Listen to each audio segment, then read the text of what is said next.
nagsisisi ka ba na hiningi mo pa yung tulong before? Ano naramdaman nyo nung sumbatan kay ni VP Sara? Sinabi ni VP Sara, hindi naman niya ako tinulungan. Mhm. So, ano yung isinusumbat niya? Hindi naman siya tumutulong kay Pangulong Duterte. Hindi din totoo yung sinabi ko na tutulungan kita.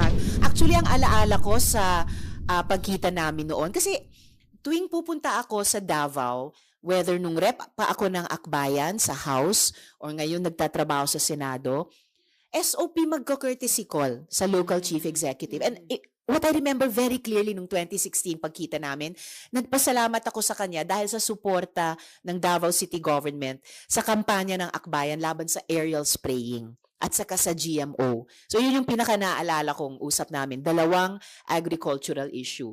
Hindi ko talaga maisip paano konektado yung lumang kwento niyang yun at yung ganyang sumbat sa budget question sa kanyang